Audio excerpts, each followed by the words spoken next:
everybody, and welcome to another Beyond All Reason video. We are on a Comet Catcher remake. It's been a little while since we've seen that, so I thought it'd be nice to see. And today we are with Twitch chat again, and myself again, and we are watching a match of Modulo versus Fisher. Now, Modulo is going for the very traditional start here of metal on metal, solar, and LLT. And then he's going to do his long walk over here to get his third metal extractor and then build his factory. Now, the picture-in-picture thing. Here we go. And let's get this positioned.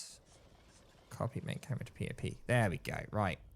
So, for those of you that didn't see the last video, we've got this lovely little thing here that the bar devs have implemented, a little picture-in-picture window. You may have seen it in the other corner in the mini-map when someone like pings and the notification goes to it, but you can actually pop out a second one like we're seeing now as we look at Fisher. So it's really cool for us streamers and content creators.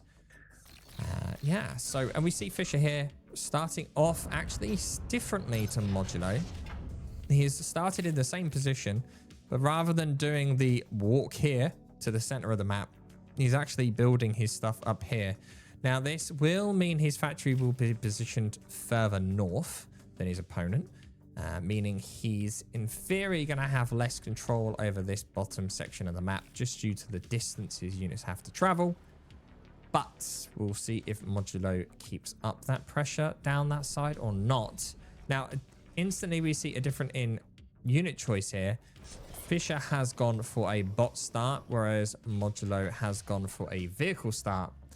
Now, with vehicles, he's obviously going to have more metal going to unit production rather than Fisher. Fisher obviously going to be using more energy. Now, on a map like this where there is no wind, because we're on a comet, of course there's no space wind, we are going to have to be building all the solars, which are going to eat all of your metal. So Modulo's choice kind of is an interesting one, but at the same time, if you're going to need loads of energy, you're going to have to spend loads of metal. So therefore, you may as well, it doesn't really make a difference. So, interesting.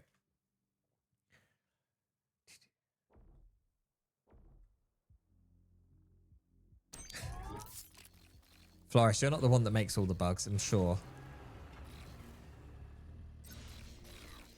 Oh, this is a cheeky radar placement. So I'm surprised how this works. Considering radars are supposed to be line of sight, you would think that this radar dug into this hole would have this entire section completely blocked off. But somehow it's not. Somehow the only part that's blocked is this, which is very interesting. I don't quite understand how that works, but still.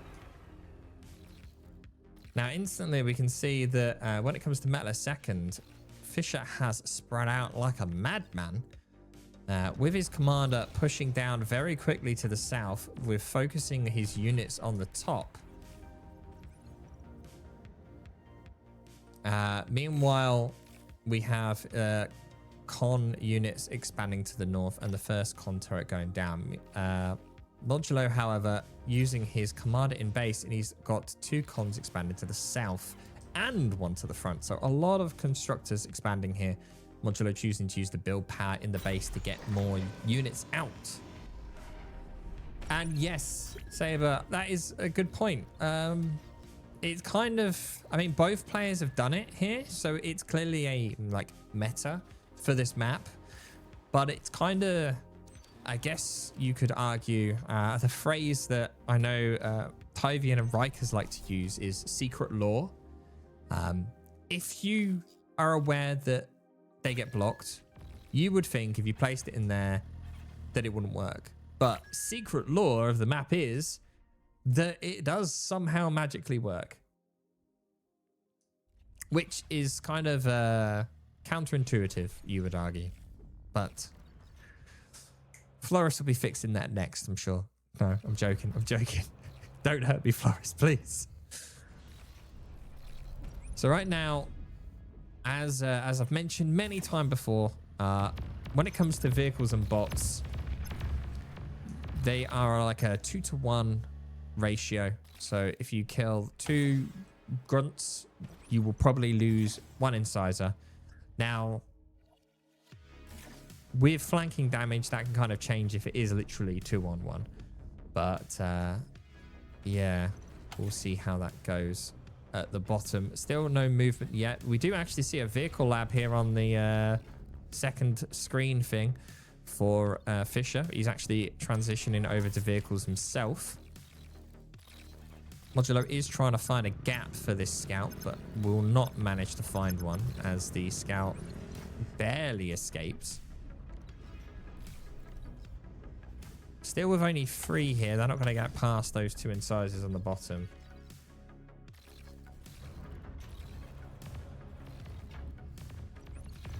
Ooh, but there's a lot of grunts on the top.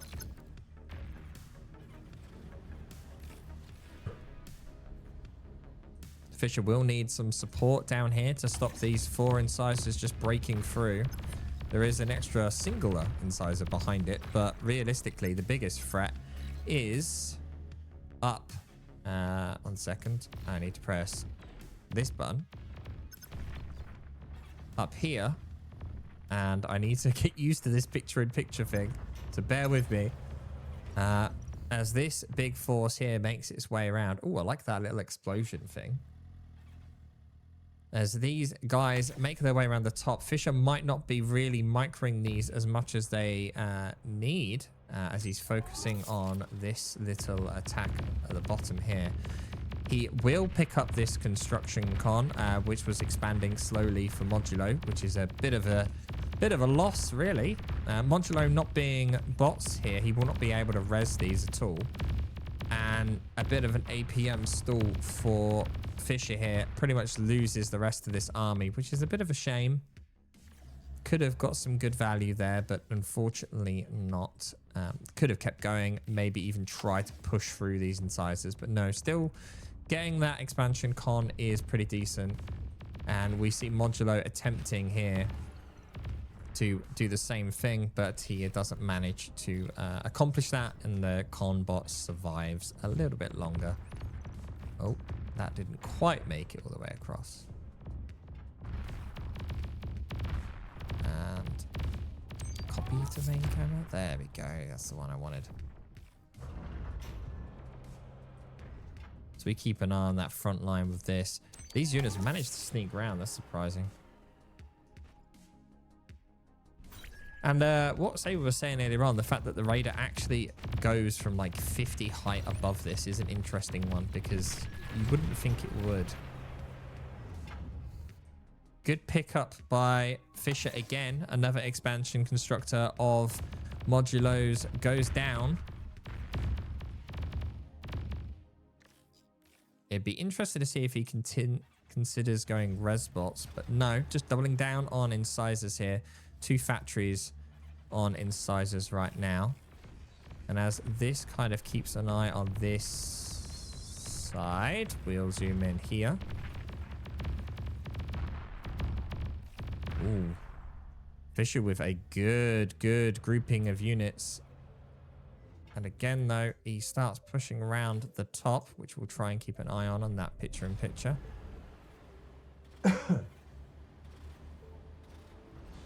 Where are these guys going? Right outside the base of Modulo now. Surprising that Fisher's just not pushing more. He does have a lot of metal. He is sat on a lot of metal right now. Attempted self-destruct of the LLT. Does not manage to complete its explosion before it happens. There is now another push. I don't have enough picture-in-pictures to monitor all of the fighting that's going on.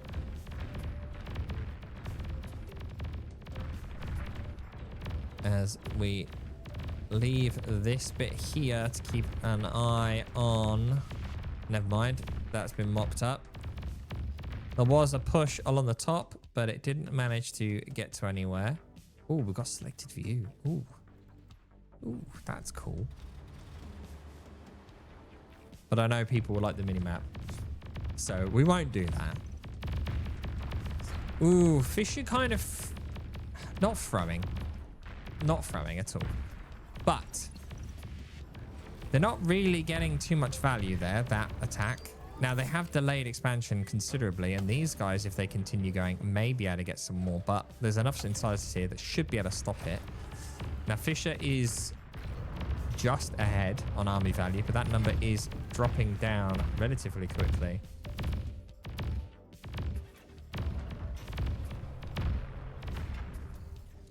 And float, yeah, that would be quite nice. The only problem is that's taking up quite a lot of screen real estate, I think, already. With the spectator HUD we've got up here and the mini map, and then obviously this picture-in-picture here, having an extra one, I think just is too much. Too much. Yeah, I know. But if I downsize it to like this, for example, you can barely see what's going on. So, I don't know. I know for a fact that about 25% of people, I think it was, oh, that was a very early self-destruct, watch the videos on mobile. So, I need to bear that in mind. And obviously, this is being streamed at 1080 at the moment because Twitch doesn't like 1440p apparently.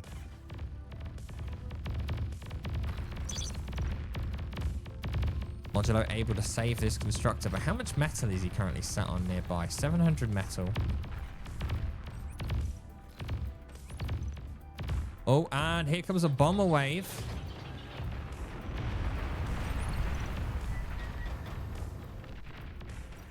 This is not looking good for Modulo at all. He does already have some advanced solars, so it's not the end of the world. But it is quite a bit still. There's a lot of metal just getting flushed down the drain at the moment.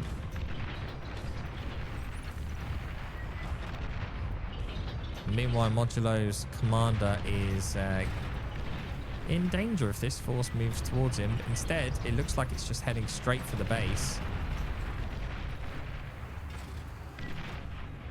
Now, as we keep this,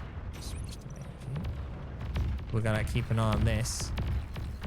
This force is trying to push forward. Actually, I'll switch to main view there. Fisher is focusing on this army here rather than these guys. And because of that, he's again lost an opportunity where he could have done a big amount of damage, but unfortunately let it go. Modulo again, though, has done the exact same thing as he's focusing on these guys. These guys have just pushed through, killing 2 vehicle constructors. Not good.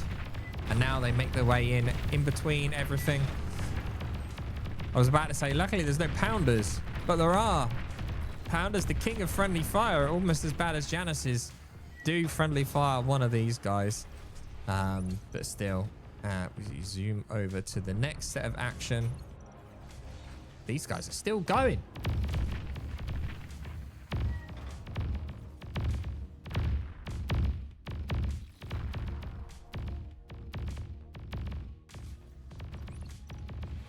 Yeah, we'll give it a try next one and see how it goes. Have to try and work out where we're going to put it. Yeah, exactly. Genesis don't care about friendly fire, they just fire. Well, there was an interesting 1v1 the other day on the YouTube channel where a player was specifically positioning scouts next to like solars and wind farms, like big wind stacks, so that the pounder would fire at the scout, and then the splash damage of the pounder just took out all of the energy production, more so than the scout ever would have. And it's quite funny seeing that, to be honest. Somehow, I don't quite get how, but somehow Modulo has managed to pull this back he is holding on for now. He's done a big bit of damage really in the middle. He's taken out quite a lot of metal extractors. Now, there is a lot of reclaim left around, and resbots should be able to res quite a lot of these because the metal extractors have been left alive.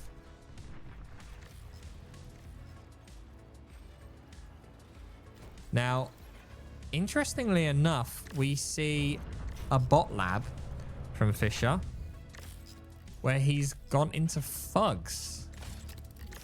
Not sure if that's necessarily the choice I would have made versus brutes, but not only brutes, but brutes and pounders. But, you know, this raid is trying to make a bit of a dent. There is a lot of units here. And if these brutes did keep going, again, this is why I said it's a weird choice, is the thugs would have just been outpaced and left behind. But that is not the worry. What is the worry right now is here. This is a huge chunk of units to make it through the bottom here. At the same time, we're going to try and keep an eye on both of these fights.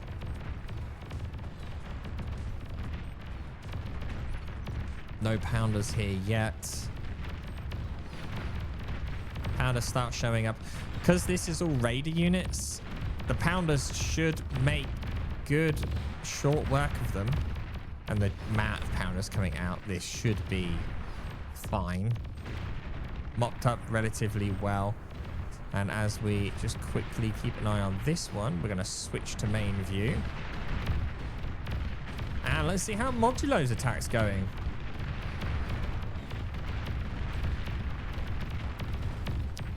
I'll read that in just a second. Unable to get much penetration, Modulo has to fall back, at least until these pounders catch up. Oh, but what we need to look at is Modulo's commander in a bit of a problem here. These thugs, no, he is there. Is Modulo's commander about to get caught out? Question is, did Fisher ever see the commander? Because it doesn't look like he did. That's not what I meant to do. Now, Fisher's actually been smart with his commander here. He's actually positioned the commander in this trench, so the vehicles can't actually get in.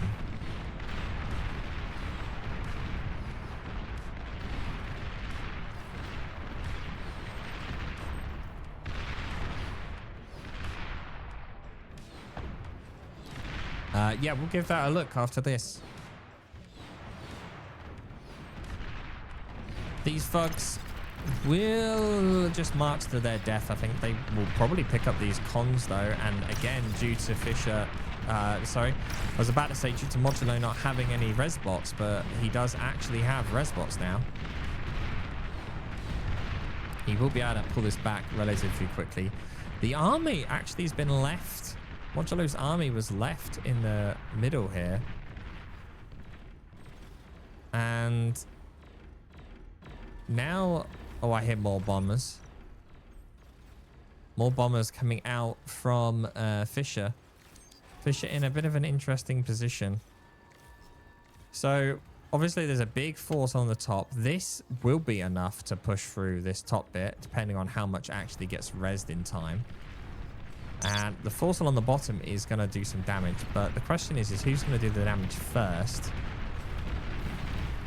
I find it funny that as soon as basically Modulo starts getting attacked, he just pumps out pounders. Which are, you know, the best defensive unit Cortex has to offer. But it's just funny. It's like literally, oh, the enemy's approaching, pounders. Unfortunately, they're not going the right way at the moment. And this force, if microed, could just go like this. And these pounders won't be able to keep up. Meanwhile, the attack that Modulo is doing is cleared up the bottom corner. Fisher's attention is clearly being focused on this because these guys have just been sat here taking so much attrition damage.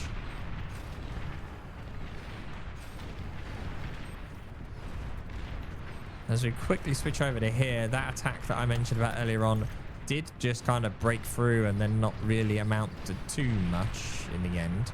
Cleared up some metal extractors, but still. You could argue the same for this group here. Yeah, PTSD bomber audio, yeah. Just know that sound like I know the sound. Where are the res bots? There's like a K of metal just sat up here. The third constructor to die up here. Modulo's comm again here could be in danger, but luckily for him, as we select Fisher, he has no idea. He's calling the GG. Ah. Army value was at like 60% difference. Battle ended. I don't know. Fisher could have kept going there. I don't think it was necessarily GG. The biggest difference is that Fisher was... his raids weren't as impactful. And even when they were impactful, Modulo was a lot quicker at getting them back up and running. Whereas Fisher took a while. Like, he still hadn't reclaimed these bottom mexes. Yeah, Modulo had lost the top ones. Let's just move that out of the way. Modulo had lost the top ones like quite a lot and rebuilt them very quickly. Yeah, 146 key presses a second. Oh, a minute, sorry. God, I can imagine a second. Yeah, a lot more APM, Fisher, than Modulo. So, who knows? We'll have to keep an eye on them. Thank you all for watching, though. Don't forget to do all that YouTube shenanigans, and we'll see you all next time.